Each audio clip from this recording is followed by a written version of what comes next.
Hicieron un viaje sorpresa a Grecia.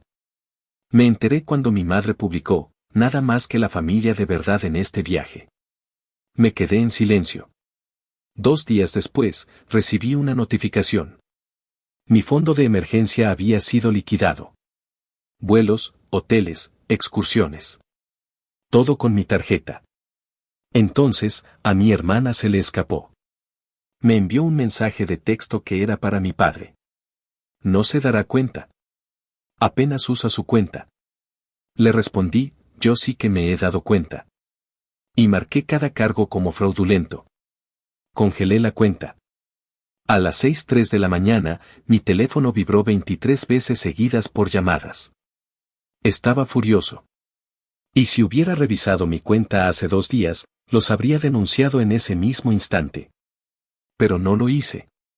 Estaba ocupado con el trabajo y solo revisaba ese fondo de emergencia de vez en cuando porque casi nunca lo tocaba. Por eso fue tan obvio cuando abrí la aplicación del banco y vi que el saldo se había vaciado. Casi $7.000 desaparecidos. La primera transacción fue de vuelos, varios billetes, todos bajo una misma reserva. Luego, un cargo de un resort en Santorini. Después, una reserva de ferry, cargos de restaurantes, un crucero privado. No era solo un viaje. Eran unas vacaciones de lujo por todo lo alto. Me quedé helado. Los nombres en las reservas no eran visibles, pero no los necesitaba. Ya sabía quiénes eran porque 2 días antes vi una publicación en Facebook de mi madre. Ella, mi padre, mi hermana Sara y su novio, mi hermano Mark y su novia, todos de pie en un acantilado en algún lugar de Grecia, bañados por el sol y con aire de suficiencia, sosteniendo copas de vino con la descripción, nada más que la familia de verdad en este viaje. Recuerdo quedarme mirándola, tratando de entender si me había perdido algo. Quizás lo pagarían ellos mismos. Quizás fue un regalo de última hora de alguien. Intenté creerlo. Me quedé en silencio. No comenté ni escribí a nadie.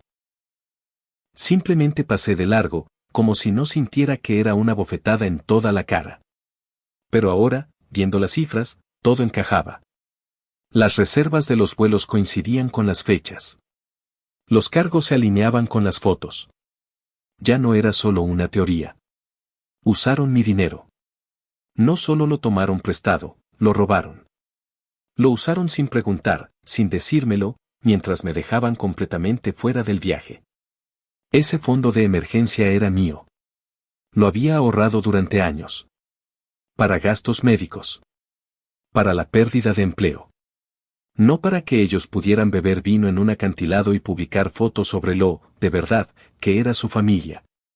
Entonces, la cosa empeoró.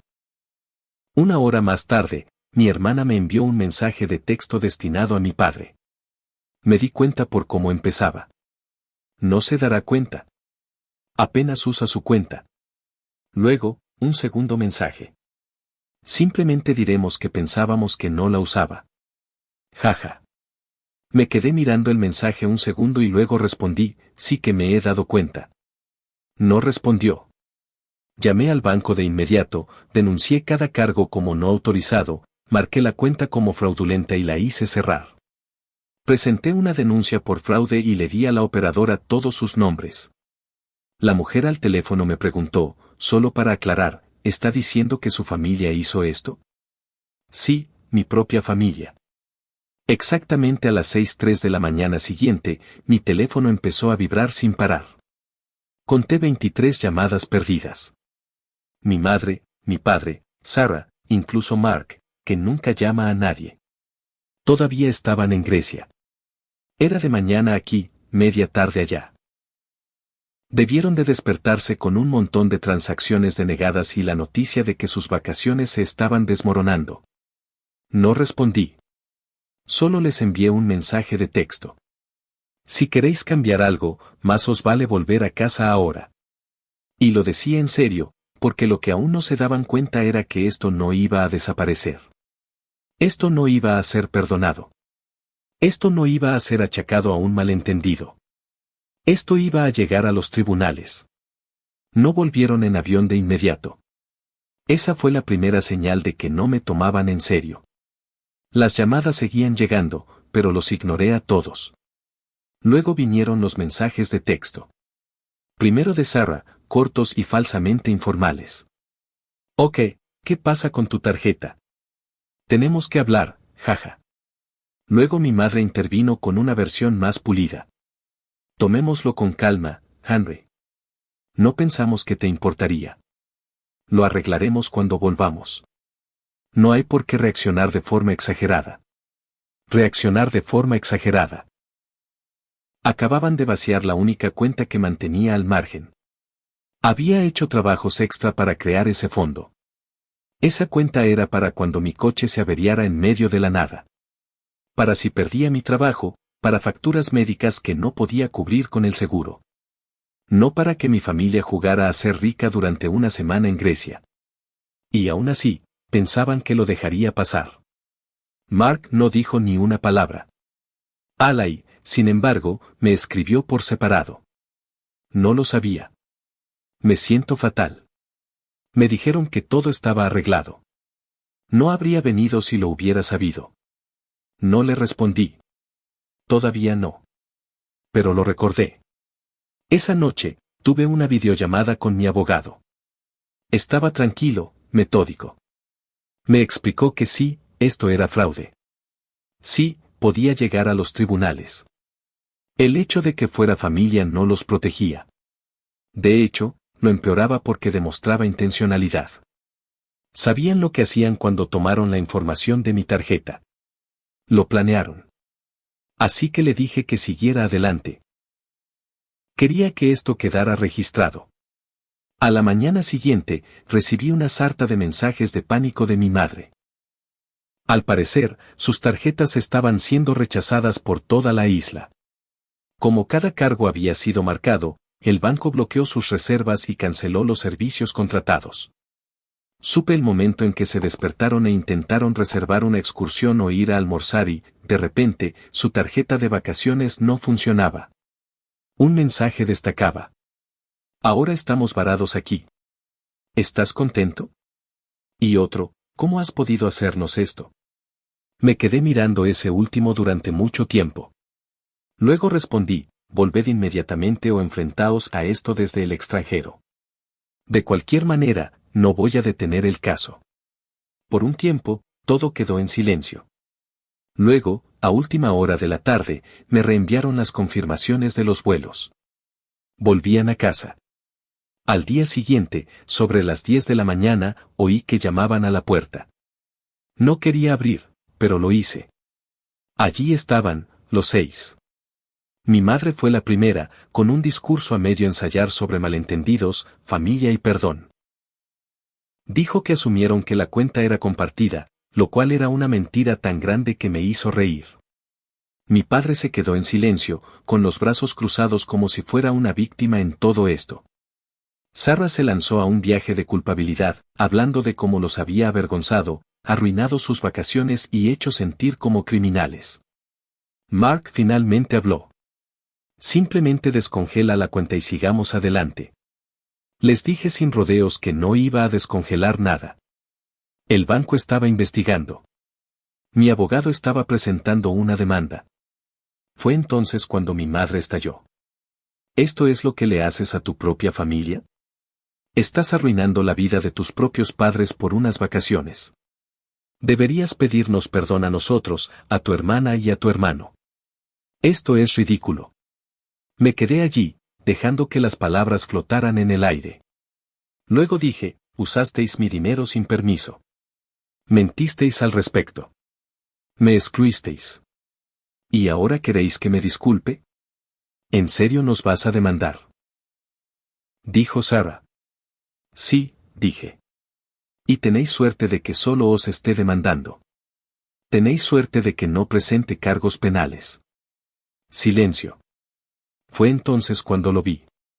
El destello de pánico real. La parte en la que se dieron cuenta de que esto ya no era solo una pelea familiar. Esto era legal. Les dije que se fueran. Mi padre parecía que quería gritar, pero no lo hizo. Mi madre salió furiosa primero.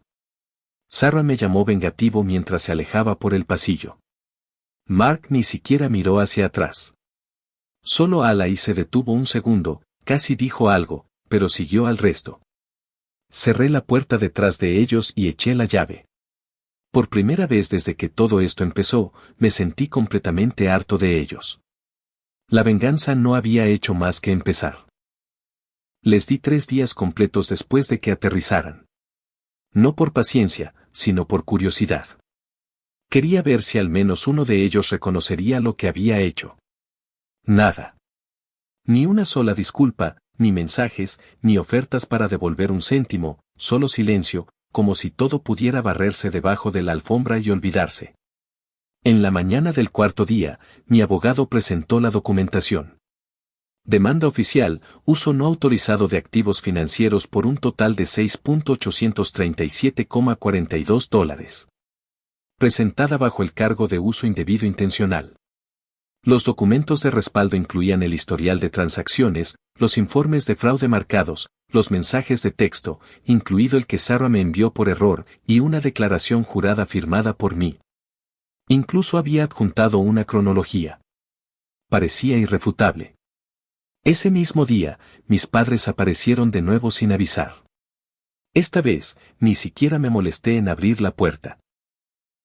Me senté en la cocina tomando café mientras los escuchaba discutir afuera como dos personas que todavía no podían ponerse de acuerdo sobre de quién había sido la idea. Mi padre quería arreglarlo discretamente, pero mi madre ya estaba atrapada en la fantasía de que yo entraría en razón si simplemente aplicaban suficiente culpa. Se fueron después de 10 minutos. No me moví de mi silla. 2 días después, a todos les entregaron la citación. A papá en su trabajo, salió de una reunión matutina para encontrarse con un tipo con una cazadora sosteniendo un sobre con su nombre. A mamá en la puerta de su casa, oí que la cerró tan fuerte que las ventanas temblaron. A Sarah le entregaron la suya en su apartamento, delante de su novio. Me envió un mensaje: «Estás enfermo». ¿Qué clase de hermano hace esto? Mark recibió la suya en el trabajo. No supe de él directamente, pero Alai me dijo que lo llamó todo un espectáculo y dijo que yo solo intentaba castigar a todos por ser felices. Esa noche, Sarah publicó una larga perorata en Instagram, una de esas feas y moralistas. Empezaba con: «A veces la sangre no significa familia». Luego se desviaba hacia cómo yo los había pillado a todos por sorpresa, cómo estaba obsesionado con el control y cómo debería haber sabido que al final se volvería contra nosotros. Los comentarios empezaron a llegar, poniéndose de su parte. Nadie conocía la historia completa. No incluyó la parte de usar el dinero de otra persona para irse de vacaciones y presumir de ello en Internet. Luego vino la llamada grupal. Debían de estar sentados en la misma habitación porque fue un caos desde el segundo en que respondí. Ni siquiera planeaba contestar. Solo quería oír lo desesperados que se habían vuelto. Mamá fue la primera, con la voz aguda, diciendo que había llevado las cosas demasiado lejos y que estaba destrozando a la familia por un malentendido. Papá intervino diciendo que no era un robo, que era un fondo familiar compartido. No existía tal cosa. Esa tarjeta solo estaba a mi nombre. Siempre lo había estado. Mark dijo que los estaba haciendo parecer criminales. Y Sarah me llamó despreciable. Esperé a que todos se desahogaran. Luego dije: 3 opciones. Admitid lo que hicisteis y enfrentad las consecuencias. Luchad contra mí en los tribunales y perded, o suplicad. Todos empezaron a hablar a la vez de nuevo, pero colgué. Después de eso, el silencio fue diferente, más pesado. Finalmente entendieron que no iba de farol. Entonces Alai me escribió. Dijo que las cosas en casa de Mark se habían puesto tensas, que él estaba arremetiendo contra ella, culpándola por no advertirle de lo en serio que iba yo. Ella dijo: «Mi madre no paraba de despotricar en el chat grupal de la familia, intentando poner a todos en mi contra», pero luego dijo algo que no me esperaba. «No estoy con ellos en esto. Lo que hicieron fue asqueroso. Eres el único cuerdo aquí». Me quedé mirando ese mensaje durante mucho tiempo. Ella todavía estaba saliendo técnicamente con Mark, todavía en esa órbita, pero lo vio tal como era. Dijo la parte que nadie más admitiría. Siempre te tratan como un plan B. Lo he visto. Actúan como si les debieras algo solo por existir. Creo que estás haciendo lo correcto, aunque duela. Fue entonces cuando todo encajó para mí. No solo robaron dinero.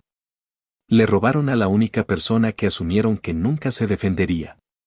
Contaban con que me quedaría callado, fuera de su camino, y quizás, si tenía suerte, me enviarían una camiseta de recuerdo de Santorini cuando todo terminara. Pero esta vez, no tenía nada que perder y todo que ganar. Porque en el momento en que les entregaron la citación, dejó de ser sobre la familia. Se convirtió en justicia. Pensaban que el tribunal era lo peor que podía pasar. Estaban equivocados. Una semana después de recibir la citación, mi abogado me llamó con una pregunta que no esperaba.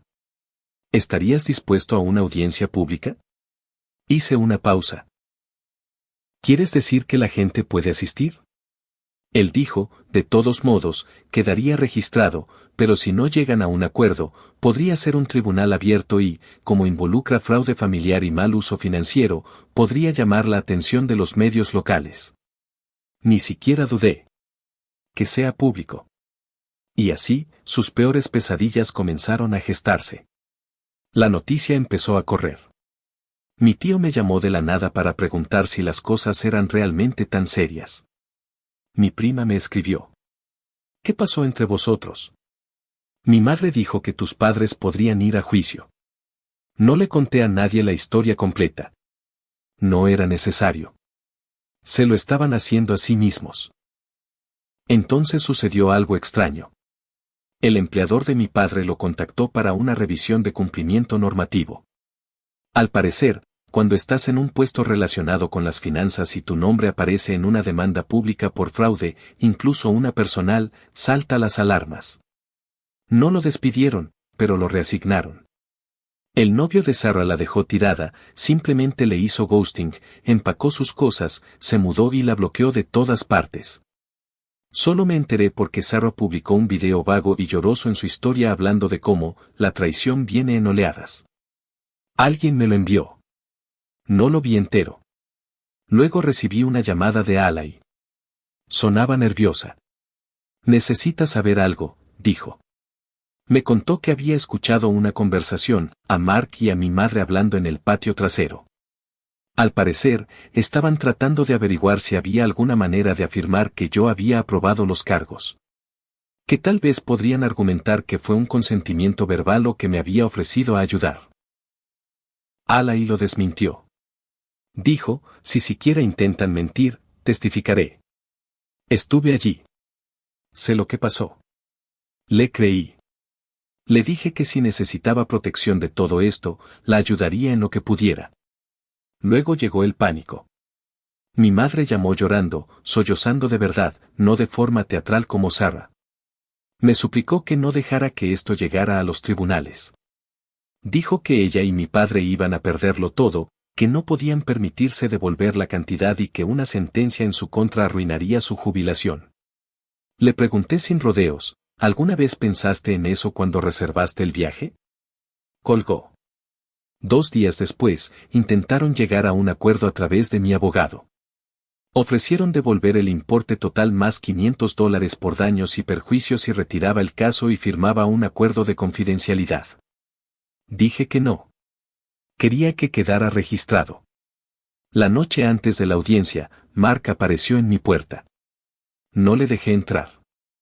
Se quedó allí, paseando por el pasillo, diciendo cosas como: «Te vas a arrepentir de esto, tío. Y, no entiendes lo que le estás haciendo a esta familia». No dije nada. Luego murmuró algo que se me quedó grabado. «Ya ni siquiera eres uno de los nuestros». Y fue entonces cuando me di cuenta. Lo decía en serio. Todos lo hacían. Me habían excluido de sus mentes hacía mucho tiempo. El viaje sin mí no fue un accidente. Fue intencional. Nunca esperaron que me defendiera porque, para empezar, nunca me consideraron parte del grupo. Esa fue la parte inesperada. No se trataba solo del dinero. Se trataba de verlos finalmente con claridad. Nunca fueron mi familia. No de verdad. Solo gente con la que estaba emparentado. El juicio estaba fijado para el martes por la mañana, a las 10 en punto. Llegué temprano, en parte porque mi abogado me lo pidió, pero sobre todo porque quería estar preparado. No había dormido mucho la noche anterior. Había repasado en mi cabeza todas las versiones posibles de lo que podría pasar. ¿Llorarían? ¿Mentirían? ¿Se disculparían? ¿Me importaría? Llegaron 5 minutos antes de que comenzara. Los 4. Mi padre con un traje arrugado. Sarah con una chaqueta que claramente había tomado prestada. Mi madre sosteniendo una carpeta de Manila como si fuera un arma y Mark con la misma mirada vacía que siempre ponía cuando sabía que estaba acorralado. Ninguno me miró. Nos sentamos en lados opuestos de la sala. La sala no era grande, pero estaba silenciosa, con eco. 2 personas que no reconocí estaban sentadas al fondo, probablemente reporteros. Una mujer que solía ser nuestra vecina también entró. Miraba de un lado a otro como si no estuviera segura de a quién apoyar. El caso estaba oficialmente etiquetado como Henry Wilkins vs. La familia Wilkins, y solo verlo escrito así en el tablón de anuncios del juzgado me hizo sentir como si estuviera viendo la vida de otra persona. La jueza era una mujer mayor, seria y directa. Tan pronto como se abrió la sesión, mi abogado se puso de pie y presentó todo. La cronología, las transacciones. La tarjeta era mía. Nadie más tenía permiso. Los cargos se realizaron desde direcciones IP vinculadas a la casa de mis padres y al apartamento de Sarah. Los recibos de la agencia de viajes mostraban sus nombres en las reservas.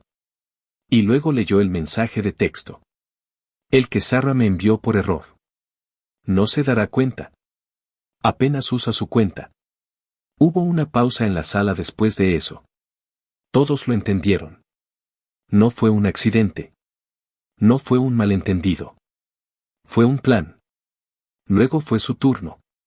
Mi padre habló primero. Intentó parecer tranquilo, razonable, dijo que la cuenta se había utilizado de buena fe y que creían que era dinero familiar compartido.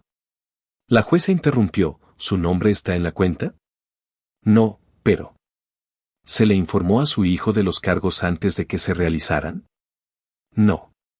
Sarah intentó intervenir, dijo algo sobre cómo yo siempre había ayudado en el pasado y cómo asumió que yo querría contribuir al viaje ya que no parecía interesado en ir.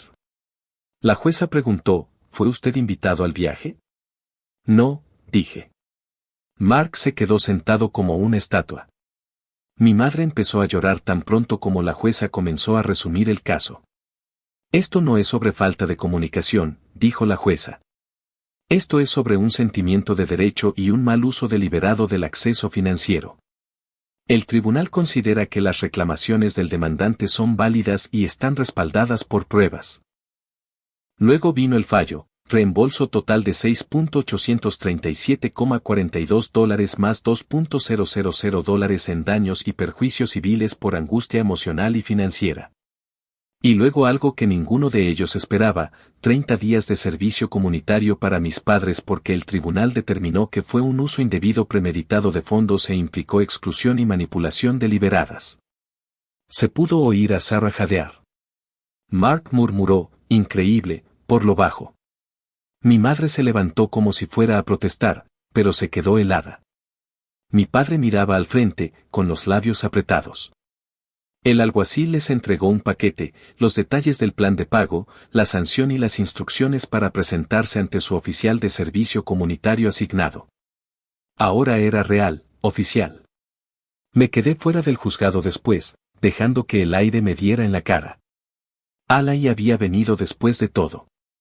Esperó junto a la fuente al otro lado de la plaza y me hizo un pequeño gesto con la cabeza cuando miré hacia allí. Solo un simple gesto, pero significó todo. Luego los vi salir. Sarah salió primero, pasando furiosa junto a los reporteros que intentaron hacerle una pregunta. Mark la siguió, ya escribiendo a alguien. Mi padre parecía aturdido. Pero mi madre se detuvo justo delante de mí. Me miró a los ojos. Has destruido a esta familia, dijo como si fuera la última palabra. Pero no dije nada porque yo no había destruido nada. Ellos habían quemado el puente. Yo simplemente dejé de fingir que seguía en pie. No tardó mucho en desmoronarse todo por completo. El día después del juicio, recibí una serie de correos electrónicos del sistema judicial confirmando que se habían aplicado los planes de pago. A mis padres se les deduciría mensualmente y el incumplimiento agravaría aún más las cosas. Mi abogado dijo que intentaron negociar de nuevo después del veredicto, ofreciendo pagar el principal pero no los daños. Nos negamos. Esa tarde, bloqueé todos sus números. Sabía que intentarían contactarme eventualmente, probablemente no para disculparse, solo para intentar un último chantaje emocional o para reescribir lo que sucedió, pero no me interesaba. Yo ya había cerrado ese capítulo. La parte sorprendente no fue el silencio, fueron las súplicas. Empezaron a contactar a amigos míos. Gente con la que no había hablado en años de repente me enviaba capturas de pantalla, mensajes de mi madre y Sarah tratando de explicar la situación o pidiéndoles que hablaran con Henry. Algunos incluso decían que estaba exagerando y que él realmente no querría que sufriéramos así. Incluso extraños comenzaron a enviarme mensajes en las redes sociales. Mi prima me dijo que mi familia me estaba pintando como alguien mentalmente inestable y manipulado por un abogado. No respondí a un solo mensaje. Ya había dicho lo que tenía que decir en el tribunal, bajo juramento. Unas semanas después, Mark me cortó oficialmente el trato. Me enteré a través de Alay. Envió un mensaje al chat grupal de la familia, en el que yo no estaba, obviamente. Por lo que a mí respecta, Henry ya no es mi hermano. Sarah me dejó de seguir en todas partes. Su Instagram ahora decía algo sobre empezar de nuevo solo con los de verdad. Mi madre borró todas sus publicaciones sobre el viaje. Mi padre, silencio absoluto. Y sin embargo, a pesar de todo, Alay seguía pendiente. Había dejado a Mark unos días después del juicio. Dijo que no podía soportar cómo lo manejaron, cómo nadie asumió la responsabilidad y lo rápido que se volvieron contra mí como si yo fuera el problema. Dijo, hiciste lo correcto. Vi cómo eran a tus espaldas. Honestamente, me alegro de que todo saliera a la luz. Empezamos a hablar más, no solo de lo que pasó, sino de todo. La vida, el trabajo, la familia, o la falta de ella. Fue extraño cómo algo tan feo terminó mostrándome que la única conexión real que tenía entre todos ellos ni siquiera era con alguien con quien estaba emparentado. Un día, aproximadamente un mes después del juicio, Alay llamó y dijo algo que se me quedó grabado. Sabes, todavía están obsesionados contigo, siguen hablando de ti como si fueras el que arruinó sus vidas. Dije, bien. Que hablen. Pero antes de colgar, añadió algo más. Tu madre ha estado tratando de reunirse con alguien. No sé con quién, pero Mark mencionó algo sobre encontrar una manera de revertir el fallo. Dijo que tiene un plan. No dije nada. Solo escuché, porque tal vez era un farol. Tal vez era desesperación. O tal vez, solo tal vez, todavía no habían aprendido. Y si querían venir a por mí de nuevo, bueno, esta vez estaría esperando. La actualización. Pasaron 3 meses. La vida se asentó en un ritmo. Más tranquilo, mejor. Me mudé a un nuevo lugar al otro lado de la ciudad, más cerca del trabajo, y actualicé toda mi información. No le di la nueva dirección a nadie de la familia. Ni siquiera a Alay, hasta semanas después. No era paranoia. Era simplemente paz. Y quería protegerla. El dinero empezó a llegar lentamente. Los pagos ordenados por el tribunal goteaban en mi cuenta desde el banco de mis padres. Siempre programados, siempre parciales, lo suficiente para recordarme que el sistema estaba haciendo lo que debía. Nunca se saltaron uno, probablemente porque no podían permitírselo. Omitir un pago habría provocado un embargo de salario. Alay y yo mantuvimos el contacto. No estábamos saliendo, no exactamente, pero había algo tácito allí. Una conexión forjada en la supervivencia. Había dejado a Mark para siempre.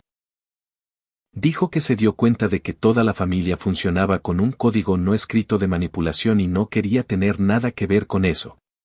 Un viernes por la tarde, mi abogado llamó. No había sabido de él desde la documentación final del tribunal, así que supuse que era una actualización de rutina. No lo era. Dijo que alguien había presentado una petición al tribunal para que se reconsiderara la sentencia. No necesité adivinar quién. Mi madre. Al parecer, había alegado angustia emocional, tergiversación legal e intención malinterpretada. Incluso presentó una declaración sugiriendo que me habían coaccionado para presentar cargos. Era débil, nada sustancial, pero tenía que ser revisada. Pensaron que me desgastarían, pero me presenté a la audiencia de revisión sin dudarlo. Esta vez no fue dramático. No había reporteros, solo una sala lateral tranquila y un juez que parecía molesto de que el caso se hubiera reabierto. Mi abogado desmontó su petición en menos de 5 minutos, señaló las contradicciones, la falta de nuevas pruebas y la ridícula afirmación de que me habían manipulado para demandar. Luego soltó la pieza final, una carta firmada por Alay. No me había dicho que lo haría, pero al parecer, cuando se enteró de la petición, llamó a mi abogado ella misma. La carta detallaba lo que presenció, cómo se planeó el viaje a mis espaldas, cómo sabían exactamente lo que estaban haciendo, cómo se rieron de usar mi tarjeta. Cuando el juez leyó ese último párrafo en voz alta, mi madre intentó interrumpir. El juez la cortó de inmediato. Petición denegada. El fallo se mantiene. Se acabó de verdad esta vez. No más apelaciones, no más llamadas, no más amenazas. Y así, el último hilo se rompió. Ya no estaba atado a ellos. Ni por culpa, ni por obligación, ni por silencio. No intentaron nada más después de eso. No más mensajes, no más disculpas a medias, simplemente nada.